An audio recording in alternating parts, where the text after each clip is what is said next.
Mm-hmm.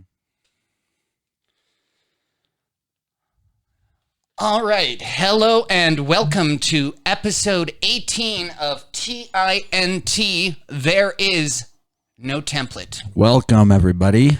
There's a story in the news right now. Obviously, everybody knows about it. It's the only thing people have been talking about lately. We wanted to mention it, of course. We have to. It's a tragedy. It's very sad. But it's about trying to live life. Yeah. And something goes wrong. Something goes wrong. You're trying to do, your daily activities, and all of a sudden something happens and it's beyond your control.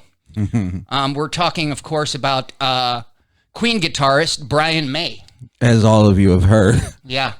Unbelievable. Mr. Brian May was doing some gardening, and he blew out his ass. Can you believe that? So the other day, I like to look up stories and see what's going on in the news, and I thought it was a joke. But, it is funny. And hey, listen, we don't like for anybody to be hurt. But, God damn it, he was gardening and he tore his whole ass out. And the thing is, the best part of the story is he had to go to the hospital. He's all jacked up. And his quote was, I managed to tear my gluteus maximus to shreds in a moment of over-enthusiastic gardening. Over-enthusiastic gardening. And I have to ask, what could that be, dude? I don't know. He saw something. He wanted to get down in there into the dirt, and he flexed a little too hard. But I got to tell you, what kind of condition are you in that your ass is so easily torn? That's the thing. I don't think that it is so easily torn. I think it's difficult. Your ass is like your biggest muscle. You know what I mean? In your body. It's your quads. But your ass is a big one. It's a I don't know if I've heard of anyone tearing their asshole out while doing anything. Mm-hmm. There's people in adult films who are way more resilient, and they do a lot of experimental, interesting stuff with their rear end. But this guy was so over enthusiastic that he ripped his whole ass out. Yeah, it's kind of sad. What was it? Is it the hoeing, the planting? I feel like he was trying to plant for speed. Do you know what I mean? Does that make sense? Does that even make sense? Probably not. But whatever the case might be, he had to go to the hospital. Hey, we wish him well. A serious injury. And, yeah. They had him with the picture I saw. He had like the breathing tubes. He had like a neck brace on. Dude, I don't know, man. I don't know. But in a crazy time that we live in, where we don't talk about the thing that's really going on. It's a small tragedy. This is a funny tragedy. It's a funny tragedy. Sorry, Brian May, but we wish Brian May the best of luck. Speedy recovery. Speedy recovery. But at the same time, I don't trust him to go back out into the gardening field. Don't do any more gardening. What I mean? Gardening is over for you. Your 2020 season is done, bro. You got to wait till 2021. Yeah. And even then, you got to,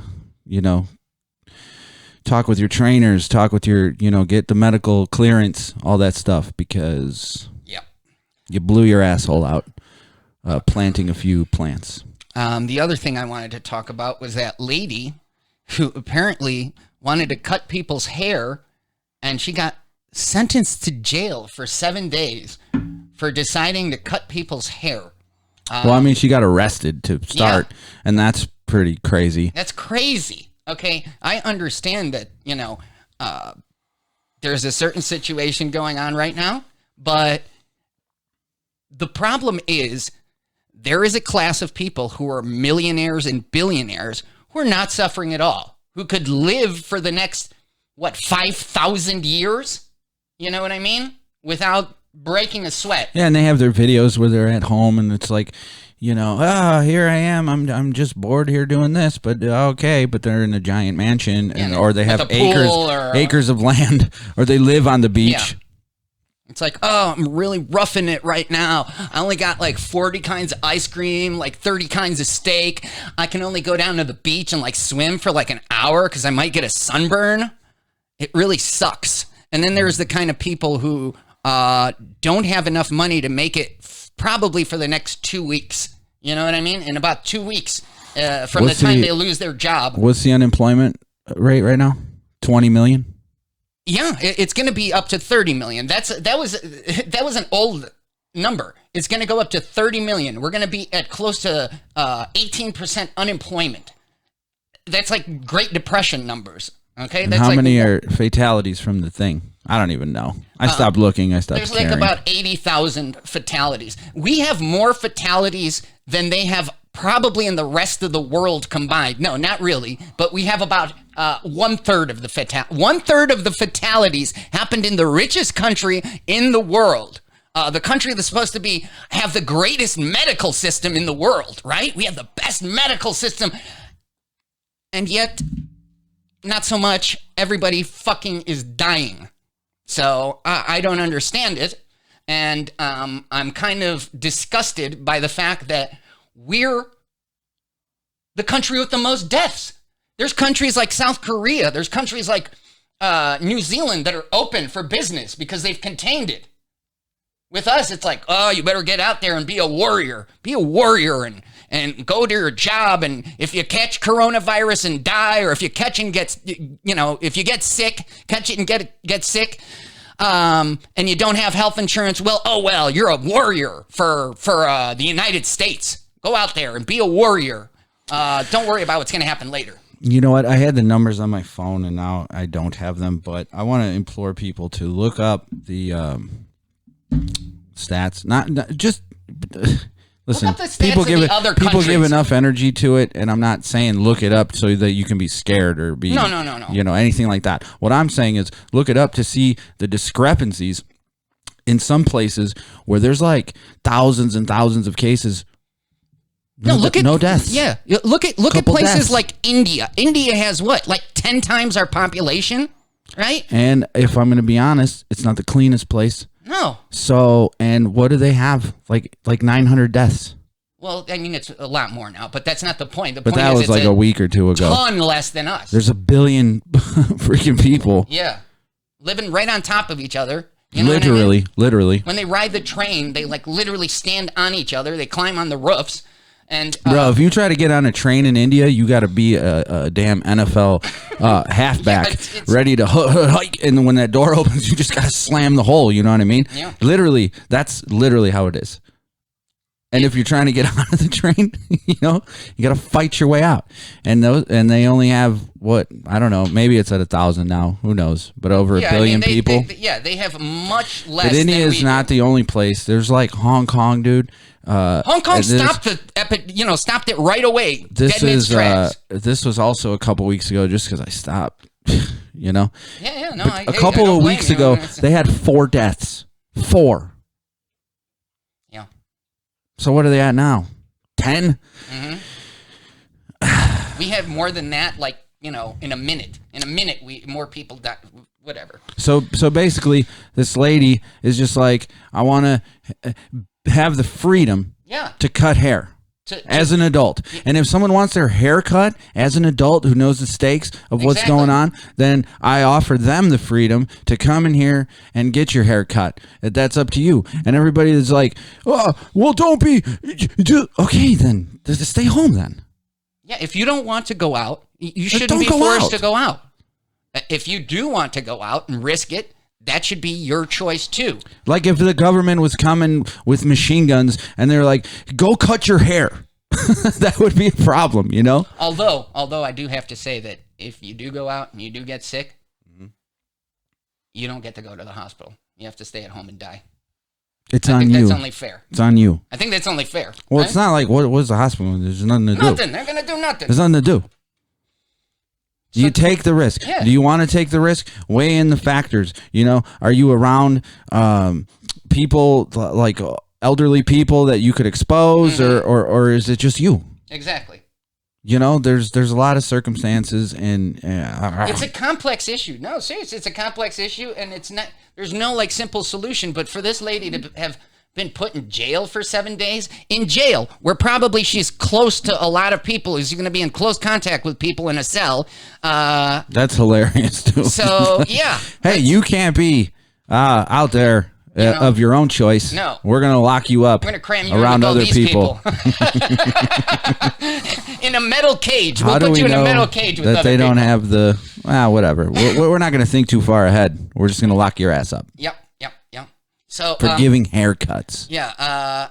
You know, whoever that lady is, whatever, you know, she did, whether or not it was right, I am not going to make that judgment call. But what was wrong was putting her in jail for 7 days. That was just wrong. I'm sorry. I rarely do this, but I agree with you. As one who is in desperate need of a haircut. You know, the first 15 episodes I didn't wear a hat. Yeah. I need a haircut. Just put a bowl on and just cut around. Let your wife cut around that. Yeah, she's begging me. She's begging me. Jenny's begging me. She's like, "Let me cut your hair." But she's got that crazy look in her eyes, you know? I'm like, no. It could be great. She's like, "Come on." It could be really good for you. It wasn't like you know, if you need to, I'm trying to learn. I could, cut your hair. No, but listen, I'll do my best. No, she was like, "Let me cut your hair." It can be the thing that brings you two together. You know what I mean? It's like, you're way too sinister with this. So no, you're not coming close to my hair. No, it's not happening. You're gonna wake up one day and there's gonna be hair all around your. She's pillow. already threatened that. I can't even sleep soundly anymore without fearing like a scissors. All right. Anyways, hey, let's get off the negative Nancy topics and let's get on to one topic that we both agree on. Yes. We both are happy about. Oh. We experienced this in our childhood, which it was the best event that you could ever hope to have when you were a child. Having the Bulls in your city. Uh-huh. Kicking butt. Now, here's the thing. We've said it before, and we'll say it again. We're from Chicago. We're in Chicago. And I feel like at this point, yeah, I know. Because we're so important. I know. At this point, I feel like a lot of our audience is from Chicago. But if you're not, just bear with us. Because here's the thing. We're talking about The Last Dance. Yeah. The Michael Jordan documentary. But and the I feel Bulls like, were America's team, not but just... No. They were the world's team, dude. Thank you. Michael Jordan was world renowned. Wow. You took it. Wow. So even if you're not from Chicago, you still love Michael Jordan. Yeah. Everybody had Michael Jordan posters. You could have been in like Croatia and like Russia and China. You had a Michael Jordan poster. They're still walking around in, certain parts of whoever wearing 91 Bulls championship. They're still standing in line during a pandemic waiting to get Jordans that cost $200 that some Cambodian child made for 40 cents. Right down the street. They sent them to the U.S. They sent them right back. Yeah. $200 now. Unbelievable. But no, Michael Jordan, man. Dude, this documentary, and I'm only at episode 6. The new one airs tonight. You said you've seen some stuff. Yeah. You've seen some stuff. Again, I don't know if it's that, we're from Chicago or I'm biased, but to me, it's like the greatest sports documentary ever made. Oh, it's up there. It's tremendous. You see the competitive streak every time Jordan says something. It's like, I want to be like Bird and Magic. They said I wasn't like Bird and Magic. They said I wasn't like Bird and Magic because he wanted those rings, and he didn't just want like 2 rings or 3 rings like the other guys. He wanted his whole dominance. He wanted 10 rings. And the thing is, he was a true competitor from like just being a kid. He would cheat at go fish and all this stuff, cheating, and like anything kicking, punching. he had to do to win. And what's crazy is, so he gets drafted to the Bulls, and the team at that time was 84. They kind of had a reputation for little bit of the nose candy. Oh. Yeah. A little bit of the, Drink. the Having white a cigarette. powder. Yeah, having a cigarette during halftime. It's like, man, we're losing, bro. All right, let's get out there, boys. Can you imagine nowadays a player during halftime smoking? No, you can't even smoke. Could you imagine him doing a freaking 8-ball of cocaine? I don't know. Well, I mean, at least that gives him a little bit of a rush, some energy, because back in the day, It might kill him. fists were flying. Elbows were just like coming. They were raining elbows on you. It was so much better, dude. Oh my God. It was so so much violent. better. So just like, nowadays it's like, if you do that. It's flagrant. Flagrant foul. Flagrant 3. Before, you could like kick the guy in the balls, punch him in the face. If the ref wasn't looking, it was like, whoa. They literally be choking. And that was the coach. Yeah. Latrell Sprewell. But yeah, man. Nice reference. But Michael Jordan's at the hotel, a little rookie-ass rookie. Yeah. And they go on the road or wherever, right? And he's like, hey, guys, I'm the new kid on the block. I just wanted to see if... And it was just like a straight-up coke den. He like shows up to there's like a room where all the players are at, and Mike knocks on the door. It's like, hello? And they're like, shh, stop, shh. Who is it? Oh, it's me, Mike. It's me, little Mikey. Little Michael. And he gets let in the door, and there's hookers. Smoke comes out. There's hookers. There's blow. There's goddamn, circus. Welcome animals. to the NBA, boy. He's like, I don't think this is right.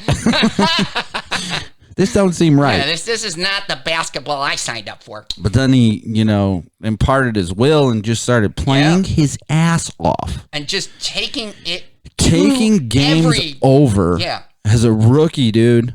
And literally the whole team had to sober up. Yeah, just to be able to come close to the kind of game that he was playing. He was so ahead of his time in terms of not only his skill, but his will to win and to play the kind of game that, nowadays we take for granted. It's like, you know what I mean? His willpower and determination was second to none. And I'll tell you this. Now here, this might upset some people. I don't think that many, but like if you want to put LeBron in the same sentence, no. Sorry. You can't. LeBron James has the build. He's probably great. He's great. He's a great player. But look, he's a lot bigger. But the thing is, the build of him and this and that, like, he should be so much better than he is. He should be so much more dominant. He didn't have it in here, like Michael had it. He doesn't have it. Michael had to learn to trust his teammates and pass the ball and stuff like that. LeBron's like, here, you take it. I don't. You do it. You know what I was impressed. But wait, let me finish. Hold your thought. And then the other thing about LeBron is, what's the team? Where's the team that I could go that I could win right now? Sucks, man. Oh, where's the team that I can go? Oh wait, I'm on the Cavaliers. That's my home team. But wait, fuck you guys. I'm going to Miami or L.A. And now I'm gonna go to, but I'll come back after you guys burn my jerseys, and now I'll come back and hey, it's all good. All right, bye. I'm going to LA. You think Michael Jordan? You think these old schoolers? See, the thing with the NBA now is everybody's friends.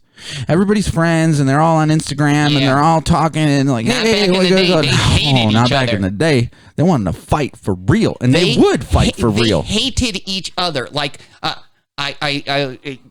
I forgot what it was, but okay, yeah, now I remember. It was so Dennis Rodman was being asked about Larry Bird, and Larry Bird, was pretty much dominating at that time. So they asked Rodman what he thought of him, and Dennis Rodman goes, "Oh well, if he was a black player, they wouldn't have even mentioned him."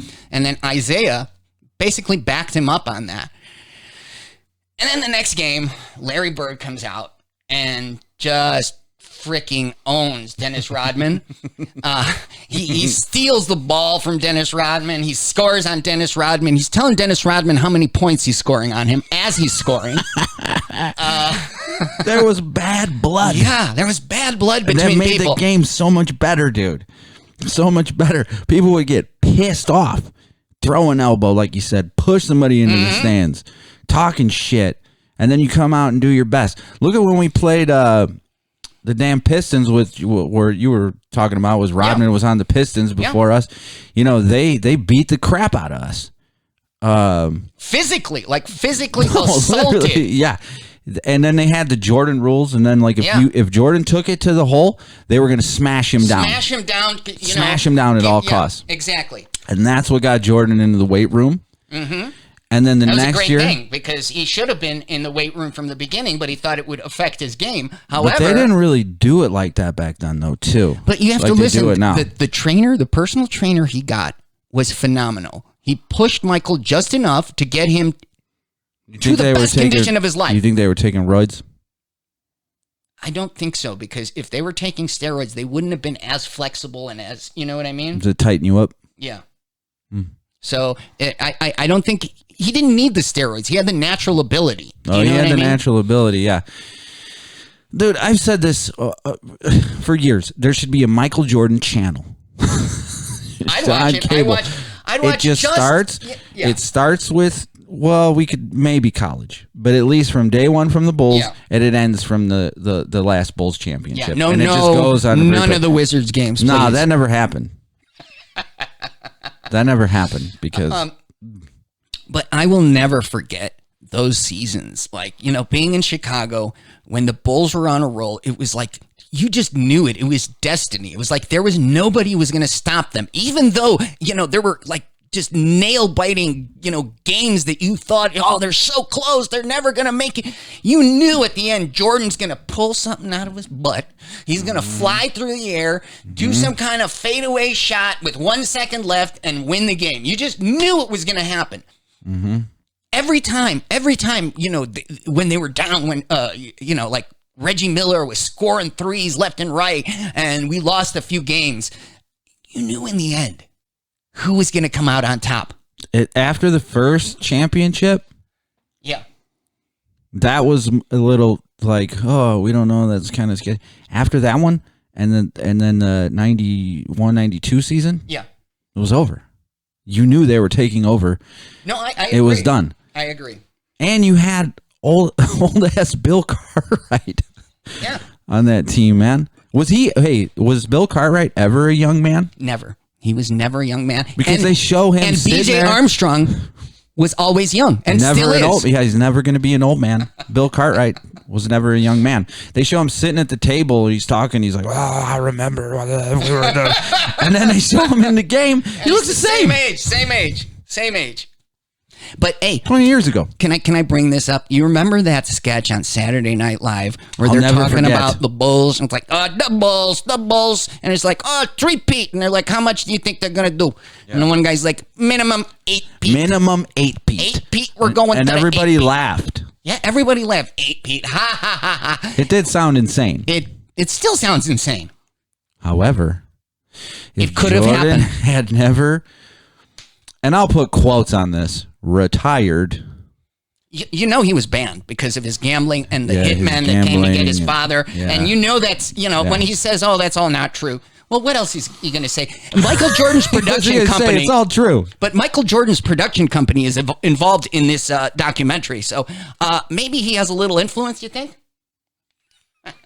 Maybe a little bit. Maybe a little bit.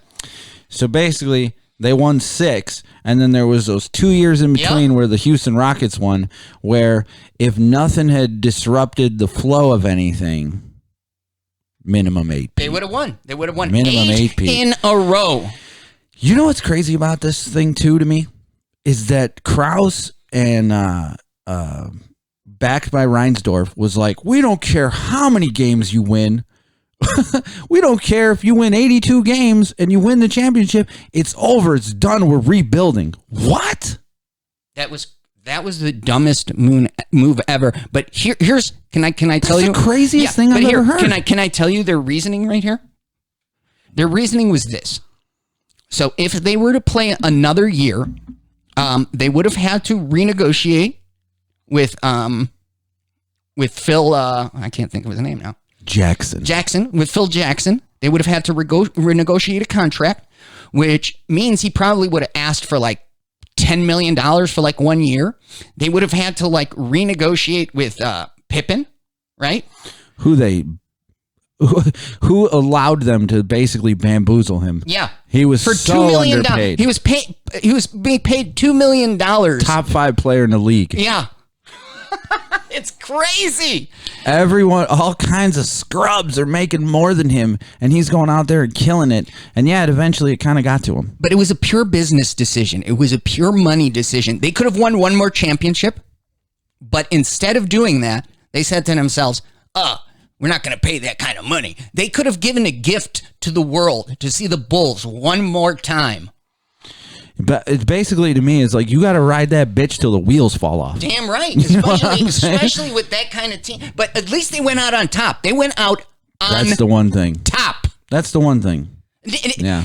All your Golden State Warriors and your whatever teams, they don't amount to a hill of beans in this crazy world compared to the Chicago Bulls of the 90s. The Chicago Bulls of the 90s dominated so badly that it was embarrassing for other teams. It was embarrassing for other teams. And so then they won their first 3. You know, Michael Jordan goes to play baseball. Again, quotes on that. Serving a punishment from the league for gambling. Probably. But then... I love how we say that. Like, we have no idea, but we're going to go with that. I've heard some things. I've heard bad. I've heard good. Well, the way they presented it in the thing is like his biggest, controversy was that he gambled on golf. Who knows if that's true? Like you said, his people are behind it, so yeah, they're not gonna. He murdered a woman. It's not gonna be that. Yeah. So, but then you had, and I remember this, dude. When Jordan came back, they had no rebounding, and I was like, we need one player. Yeah. We need one guy. We need rebounding to get the board. I know the guy, and god damn it, if they didn't get Dennis Rodman.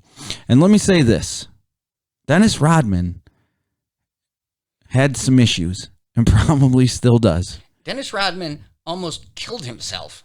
Okay? He was sitting in the parking lot with a freaking gun and he fell asleep. So the story goes. But him on the court playing, man, he would play his ass off. Yeah, he really did. He really played his ass. You saw that he put in the effort. You couldn't say anything about him, because you saw the kind of dedication and the heart he put. You want to wear a wedding dress? You want to dye your hair? Whatever, man. You do. When you get in there and you rip down 20 boards a game and you're defending the biggest guy on the other team and you're way undersized, do whatever you want. Exactly. Do whatever you want. Party. It's all good, man. You're killing it. That was fun, dude. To me, that was fun. Having Rodman around, just being crazy, but like, he was the one piece we needed in that at that particular time to get all the boards, and there we went again. It was just another 3 championship after. I remember, I think it was the first or the second championship. I run out onto Archer Avenue to celebrate, right? And apparently the police aren't having this. The police car zips up right next to me, and this guy in this car, this cop, swings his baton from his window as he's going 30 miles an hour and almost hits me and nearly hits the light pole that's right there. He wanted to hit me so bad. You know how bad he would have hurt his own arm? Yeah. Thank you, Chicago police, for keeping us safe. Well, I'll tell you this. There's been many a time in my life where I wish I could take a car and go about 60 miles per hour and hit you in the head with a fucking baton. So maybe that guy knew you. You know? Yeah. Maybe he was a family friend that was like, oh, there's Mark. I'm going to bust his ass. But what I like about the show, too, is it's running like... parallel, like they're showing the struggles of the 97-98 season. Oh, are they going to do it again and all this stuff? But then it's going back to the beginning and showing how they built up to that level. It's just great. It's just great, man. It's fantastic. Yeah. And I also want to talk about this for one thing. Fucking Tony Kukoc. Remember that shit? Yeah. So they drafted Tony Kukoc and they were hailing him over whatever. And then when the Dream Team, the '92 Olympics, Here's Tony Kukoc, who has no idea what's going on. He's grown up in war-torn Croatia or wherever he's from, and he's like, I'm just happy to be here playing basketball. And there's all this behind-the-scenes drama in Chicago, and Michael and Jordan are like, we're gonna guard him, and they shut him down and punk him out. What happened? You dribbled. And Tony's like, what the hell? Like, they just basically owned him and schooled him.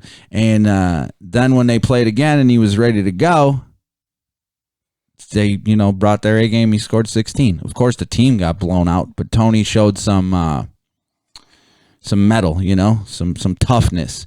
And so they were happy to take him on. And he was part of that 3-peat championship team. So he scored a lot of points, and then Pippen. The last dance. I don't know if you remember that one where Pippen didn't want to take that. I think they talked about that, where Pippen didn't want to take the inbounds pass to. Nope. Kukoc. I'm not there yet. No. This is before. This is during the two. This is during the on time the show. No, this I'm is not nothing. there yet. This is nothing to do. This is nothing to do with the documentary I'm talking about. This is. Then I do thing. remember what you're talking about. Yeah. It's a different thing. This is where. Tony Kukoc was going to take the last shot, and Pippen got really pissed. Because the play was written for Kukoc. Yeah. Yeah.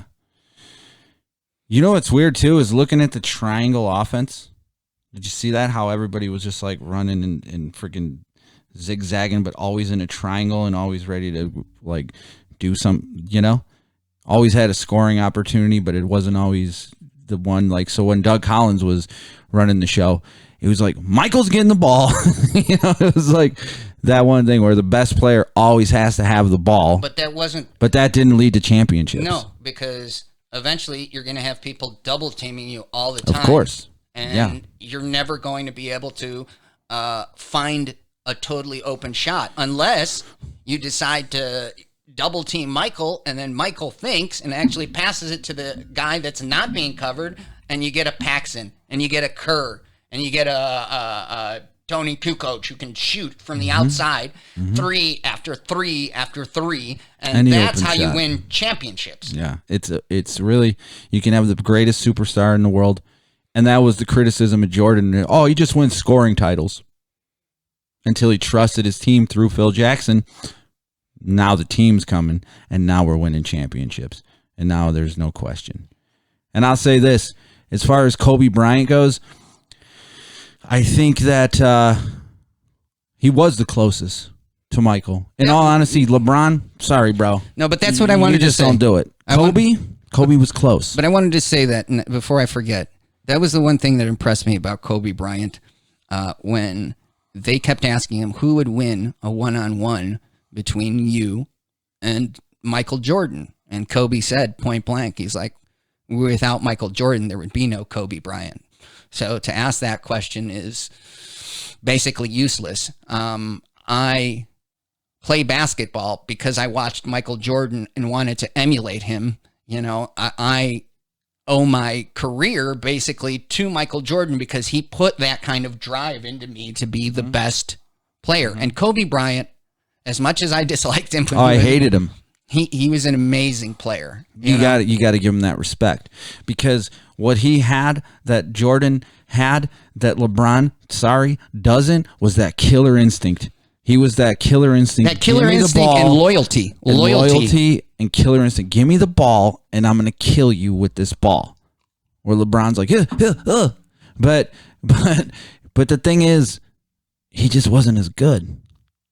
Kobe was great, but he just wasn't as good to me. Physically, he just wasn't as good, but he had all the tools, and he was great. He's one of the top 50, I'm sure, at least he's 25, one of the top maybe. 5. Yeah, at least guards. But not everybody could be like Mike. How about when Michael Jordan and Charles Barkley are walking through the thing in '92, and Barkley singing like Mike? If I could be like Mike.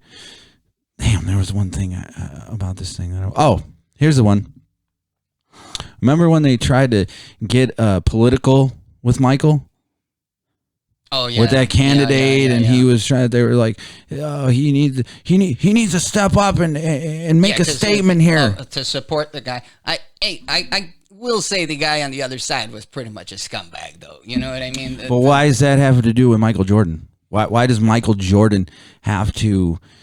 Well, weigh in on that? Because if there was no equality in this country, he'd probably be working at a gas station rather than on an NBA stage if they didn't allow black people into the NBA. So the people who came before you, who came before you, who stepped up, then you're asked to do just a little something. And I understand he didn't want to get political, and he didn't want to lose those. He didn't want to lose those shoe sales in the South. But the thing is, because, Republicans buy shoes too. That's what he said. But the thing is, he's a basketball player. This goes back to taking in what celebrities and athletes and taking their opinion as though they're in a position to give that shit. Listen, you're an actor. You play pretend, bro. You're an athlete. You're on a stage. Wait. You're an athlete. You play a kid's game. You might not be that fucking smart. Yeah, I get that you're on a stage, but maybe you got some dumb shit to say. That's true. Look at Kanye West. Kanye West spews nothing but nonsense, okay? But they have to go, and the reason why they want to politicize, these actors and athletes is because people love them. That's true. Right? So now you're going to take Michael Jordan, and he's got to make a stand on one thing. Well, now he's just alienating, a lot of his fans. But that shouldn't matter. If you're a person of principle, I don't give it. But his principle was, I just want to play basketball. And that's why I didn't bring this up. That's why I'm not disagreeing with you. If that was what he believed, then that's fine too. That's his belief. But then you shouldn't punish someone who actually has some sort of belief that, okay, maybe this is unfair, or maybe this is whatever the case might be. If you are in a position where you have people who listen to you, whether they're stupid people or geniuses, or whether you're stupid or whether you're a genius, if you have that influence, you have some sort of obligation. Opportunity. Why is it an obligation? Because if you're a person of principle, if you only care about yourself, that's fine. I say if you only care about yourself and your immediate family, that's fine too. I'm not saying that that's wrong, but there are people who also care about other people who might not be, people they hang out with, or people they, you know what I mean?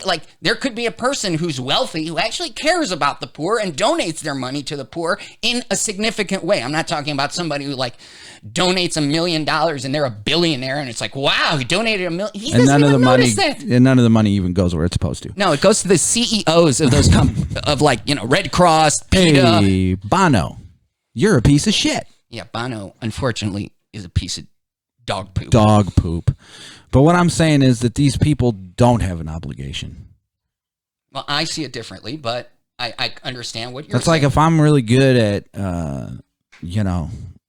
canasta, and then somebody's like, what do you think about a woman taking over for Kim Jong-un?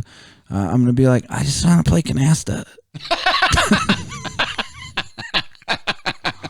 I want to hear that. I want to hear you. It's gotcha journalism, because no matter what you say, you're pissing somebody off. No, it's not. They're putting you. Yeah, it is. They're putting you in a position. Is way different. No, I understand, but they're putting you in a position to lose.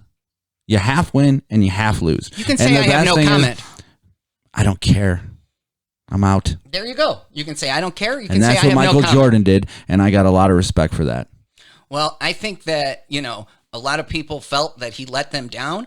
Yeah, they did. But the problem with that is when he did what he actually cared about and trained for, he took that very seriously. That was his shit. Yeah. So it's not like he half-assed basketball, right? And then, this thing he was supposed to care about, he half-assed that too. No. And it's not like later on he started talking about, issues. No, he never did. No, he never did. He was like, leave me alone. I don't care. Listen, I was watching an interview on Oprah Winfrey with Michael Jordan. She's a good lady. And listen, just listen. And Michael Jordan and Charles Barkley. Charles Barkley saw a homeless man, and he was about to give him like $20 or whatever. And Michael Jordan's like, no, don't give him that. He's like, if he can say, can you give me some money? He can go to McDonald's and say, welcome to McDonald's. Can I take your order? That's Michael. So Michael has a certain perspective on the world that if you work really hard, you can accomplish things. And where does that come from? His parents. Most definitely. And his inner drive. He has this inner drive where he cannot lose. I think that came from his brothers whooping his butt, right? And then eventually you're like, no more. I'm not going to let this happen. Yeah. And I'm going to work as hard as I can. Do you know what I think? I think that Michael, as far as his kids go, I think that he didn't want them to be better than him. Does that make sense? Because the one I think played high right. school, the one went to college, but then he went to like he played overseas or something. Like he never made it. I feel like Michael. If Jordan had trained him like every day to be the best. Jordan. If you had Jordan as your dad and he was giving you all of his secret knowledge of all the things to do, you'd be the next Jordan, and you might even be better. Yeah. I don't think he wanted that. No, he definitely didn't want that. He doesn't want anyone to be better than him, whether it's his children, whether it's his, whatever it is. He wants to keep that crown, that, ambiance around him that is the best player ever. Whether he's playing canasta whether with he's your pitching grandmother. quarters in the locker room with guys who run security. You saw that where he's pitching the quarters? And by the way, did they not look like the worst security team you could ever have? I don't know what they do. If somebody came at Jordan, they would fall to the ground and start crying. Why were they all 60? What was the minimum age? 65 years old? I think so. They were wildly out of shape, old as fuck. I didn't understand when he called them the Sniffer Brothers. He's like, oh, Sniffer Brother 1, Sniffer Brother 2. Probably something gross. Well, it was jock sniffers. They were sniffing his jock, and that's why he called them. I'm like, what are you talking about, the Sniffer Brothers? Or does he have some sort of company called the Sniffer Brothers who take care of his security? It's just toxic masculinity at its best. I guess so, yeah. Yeah. Toxic masculinity. But shit, it was a gift to us. And I want to thank the Bulls. I want to thank Michael Jordan. I want to thank all those people because when we were that age, we loved playing basketball. We loved following. Dude, that's why our asses went out every day on the court to go play basketball when we were stupid ass little kids, and we would fight. We would get into fights and do all this shit because Michael Jordan was out there killing it. Yeah, and we were the city. You just wanted to be like him, man. You really did. You really did, and I agree. Thank you. I had relatives in Poland who knew nothing about Chicago, nothing about English. But when I said Michael Jordan, Michael Jordan, yeah. I'm wearing Michael the shirt. I got that freaking 91 shirt. That was amazing. Man. That was. What a time, dude. What a time. I felt lucky to see it, but I don't think you really fully appreciate it in the moment. You only appreciate it later. Why? Because we were so young, and this was a thing, and then we were just like winning. And then what happened after?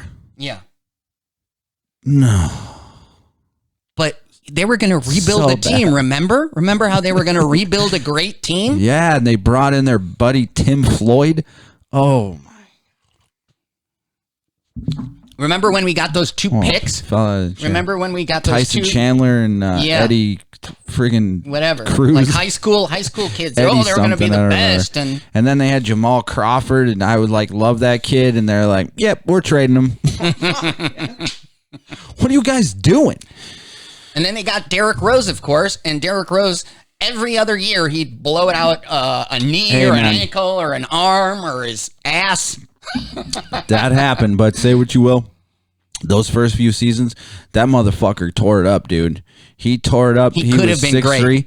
He was great. Well, no. He was great. He never reached that level as far as I'm concerned. No. He never made it past LeBron. He was like, it was like, all these guys, like if you were in your prime with Michael Jordan, you're like, what can I do? I can't do nothing. Right? So that was Derrick Rose with LeBron. And so all we had basically was Derrick Rose, and LeBron shut him down. And we didn't have that other guy that he could kick it to. And then when finally we were trying to do that, then the injuries came, and there went that. No, it was sad to see. But no, Derrick Rose, man. I like Derrick Rose. Too bad his family sucked, and they were just like, especially his brother was giving him horrible advice, and you know, he was caught up in all that nonsense. But he's rich. He doesn't care. You know, he always had. He made a contract for he got a contract for like $100 million. So it's like, you know, whatever. I'm sure he's not happy that he never ended up like the superstar that he deserved to be. But you know, it is what it is. Not everybody could be like Mike. Nope. That's crazy. Let me do this, and then you do that. Okay. All right. So the other day, you know, you're stuck at home. You don't got nothing to do. What do? Play video games, listen to music, talk to your significant other. Well, the other day I was listening to Pearl Jam, and the song Daughter came on. You remember that song, right? Mm-hmm.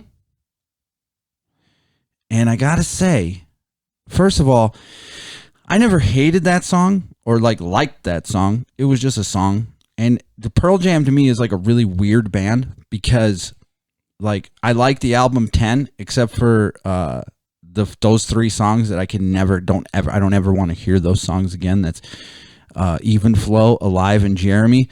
I can't. Don't do it. But the rest of the songs to me were good. But what's weird about Pearl Jam is like every album after that seemed to just get progressively worse. I liked some of the songs on Vitology. I'm saying, yeah, there were good songs as it was going, but it was getting like worse and worse to me. Mm-hmm. After Vitology, what is there? I don't know, actually. Garbage. Yeah. It became unlistenable, if that's even a word. But for some reason, on the second album, this song Daughter, I gotta say, that is a bitch ass song. That's a bitch ass song, dude. No? I don't know. I have to say that I think it is. The lyrics are just absolutely like, this is supposed to be rock and roll. And he's like, alone, listless, breakfast table in another. Breakfast table? Oh. This is a rock and roll song, no? Breakfast table? Like, fuck you. You know what I mean? Like, fuck you a little bit with this breakfast table shit. Know. This is all you. Hey, that's fine. I don't give a Mother reads a lot. Mother's reading stories. Come on, dude. It's a bitch-ass song, dude. Don't call me daughter. I'm not a little girl. Like, violin. What kind of... It's not rock and roll. That's what I'm saying. The rest of that album, there's some good songs on there, like Animal and Go and WMA, and all. There's other stuff on there that's good. But if you just listen to Don't Call Me Daughter, it's a bitch-ass song. Man, I gotta tell you, you really hate that song. It's not that I hate it. Here's the thing. If you like that song... Here's the thing. I know somebody somewhere is just like... What the hell is with this guy? Fuck you, man. Yeah, I know. He's like, that's the song that made me feel. I played that shit at my wedding. Yeah, exactly. Hey, dude, that's okay. If you that's did, cool. Please write us. If you play that at your wedding, please. If you like, Don't Call or Daughter, then leave a comment. That's cool. It's a difference of opinion. We can all still be friends. But the fact is that that's a bitch ass song. All right, man. Wow. Whew. Tries to make her proud. Oh, fuck you. Fuck you. Rock and roll is not about sitting at a breakfast table. Okay? Breakfast table, and now mama's reading stories. Oh, fuck God. You. I can't believe it. Where have we gone? Straight to hell. Violin. Violin. Did you like Temple of the Dog? Yeah. Where they're singing about bread? Mark, that was about starving people, so that's not... I mean, I'm trying to make jokes and be funny, and then here you are. offending people. Oh, well. All right. Did you have any more about Pearl Jam and how they're horrible and you want to murder them? You know what I did get sick of? Oh, I do have more, but go ahead. No, you go ahead. I did get sick of him and his acoustic songs, and he did that Beatles cover, which wasn't all that good. I'm sorry to tell you. The You don't Beatles have to version, apologize to me. The Beatles version was 1,000 times better. So sorry. Here's what I don't like, and this is serious. Yeah. This is serious. Go for it. I think that he ripped off Lane Staley's style, dude. He bit Lane Staley with his little, Okay. Because Lane Staley kind of sang like that, except that Lane Staley from Alice in Chains and Mad Season, listen to Lane Staley, that motherfucker could sing his ass off. And Vedder was just trying to do a Lane Staley interpretation, and they weren't as dark, They were just more Jeremy's poking. Hey, I saw Pearl Jam in concert. Sure, they were good. I snuck into the second citizen's arrest. into the second Lollapalooza, and they actually put on a decent show. So I cannot say anything about them because the show was solid. I liked them, but I don't. But you hate them. But I hate them at the same time. All right. Mama reads a story. All right, go ahead. All right, let's get to this final topic, which is something that has always it irks me to no end. You don't understand how badly I hate this whole system, okay? The fact that we have tipping in the United States, okay? Instead of people having a living wage where they can earn enough to, live a reasonable, I'm not talking live a rich life or live a whatever, but live a life where you have a home and you have a car and you can afford to send your kids to school or whatever the case might be. You have enough to live a decent life and then retire, okay? Mm-hmm. But instead, they have this system where people have to basically beg for money. They have to, they say, it's based on service, but that's not the case, okay? Maybe some people will actually give more when the service is good, but the reality of it is in your head what the percentage of the tip is supposed to be, and then some people just don't tip at all. So everywhere else on the planet, tipping is seen as redundant. It's seen as insulting in some places. Well, they're just supposed to make enough money. Yeah, they're just supposed to have enough money in their salary to live like a human being. But here... But have you ever been outside and just felt compelled to tip? And they're like, no. What do you mean? Outside of the country. Yeah, and you're I want to... Yeah. And they're like, no. No, that's... Yeah, a lot of places... It was weird, being an American in a different country and hey, here's a... Jesus. Take it easy. And they wouldn't take it. They wouldn't take the tip. Mm-hmm.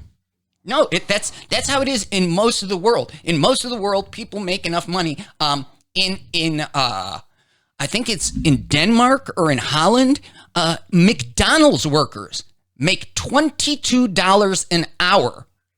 $22 an hour at McDonald's to start. Not because they have no minimum wage in Holland, actually, or Denmark, rather. What they have is they have unions. They have a union for workers in the business of food and service. Okay, so if you want to hire somebody, you have to negotiate with this union. The unions here are gone.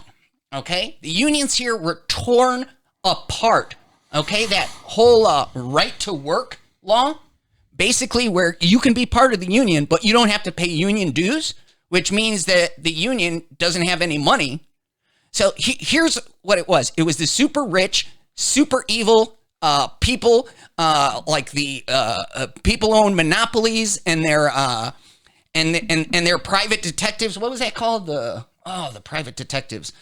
Anyways, and then you had the unions, and slowly the unions were infiltrated by the mafia. So they actually had even more power, oddly, with the mafia, except the mafia was scooping money off the top.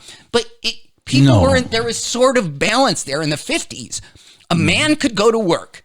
One man in the household. He had like 3 kids. He had a wife. One man went to work. He earned enough money to buy a house, to buy 2 cars. And the goddamn groceries. To the groceries, to send his kids to college, and to retire with a pension. And those kids grew up with their mother. Yeah. They grew up having a mom around. Mm-hmm.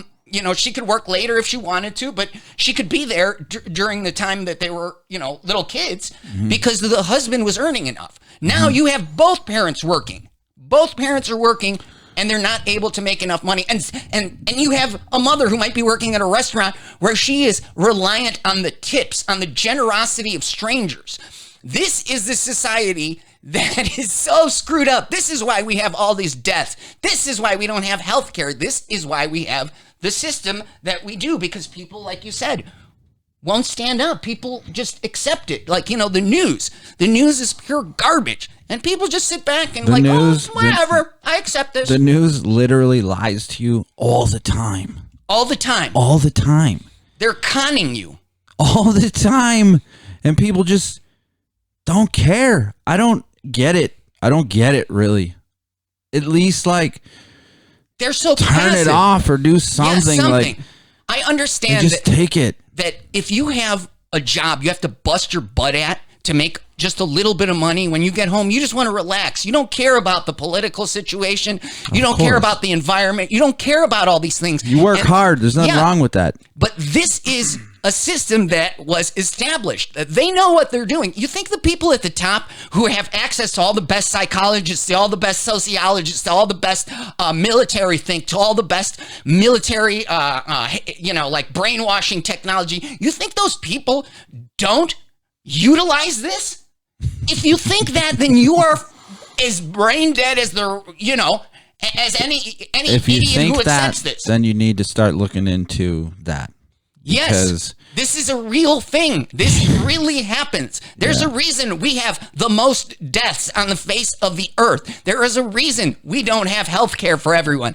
There is a reason we have a society based on tipping. Well, look, so like you were saying, a man can have a job, go out in the 50s. And by the way, he's wearing a suit for every day of the week. A suit. Just right. He's working, he's digging ditches, wearing a suit because whatever he cared. The work is. He's still got a suit.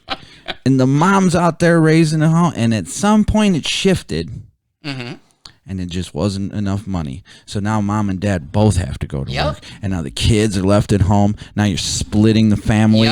That's when shit started to get a little weird. That's when kids started to get a little fucking crazy because you don't have mom and dad at home. And there's so much more stress. Oh, I got to work here. I got to work here. I got to do this. That's all by design, dude. That's all by design. Of course. And all the profits go to just a few people, because back in the day, we didn't have this technology we have now. Now we have all this amazing technology, and yet our bridges are falling apart. Our roads are falling apart. They have more potholes. There's more potholes here in the city of Chicago. It's like a war zone. Yeah.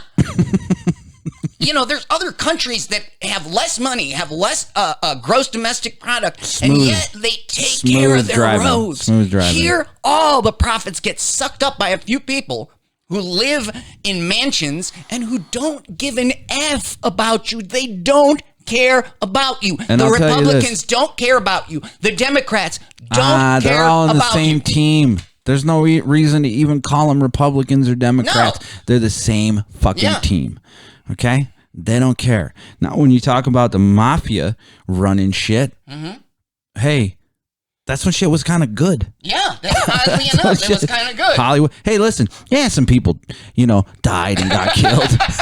Some people disappeared. Some people disappeared forever. But, no, there was no pedophiles running around. I can tell you fucking that much. If you were, you're going down. And then it seemed like at some point the CIA was like, these guys are actually onto something. Yeah, you're done. You're done forever. And then they just shut that shit down. And now it's just all CIA run. It went from the mafia, who had like a code. They had a code. As horrible of people as they were, they actually had a code. There's some dark and heinous shit that's been done in their name, but they had a code. That's the problem. And they didn't hurt kids. No, But that's the problem with, like, you know, the cartels, as far as I'm concerned. They have no code. They'll murder your whole family to get to you. Dude, they will do anything. I don't even like to talk about them, to be honest with you. Yeah. It's a bit much, but yeah, no, man. So no more tipping. Here's my thing, though. We are in this system, and so it's a system. You have to tip good. If you're getting good service or fair service, tip them good. Yeah. Tip good. I always tip a waitress or a bartender or anything. Tip them good, man. It's only going to be to your benefit at some point. Somebody's going to be like, "Oh, this guy's all right. You know, you took care of." But at the same time, like you said, these people, they don't make enough of a living wage. Tip them good. Listen, and then they might help you out. Hey, listen, if you're getting a drink for $10, give a $2, $3, $4 tip. Later, you can probably even tip less because you've given something from the start, and you show that, hey, you actually care about the person. As long as you're giving 20%, that's cool. But this person is counting on this tip.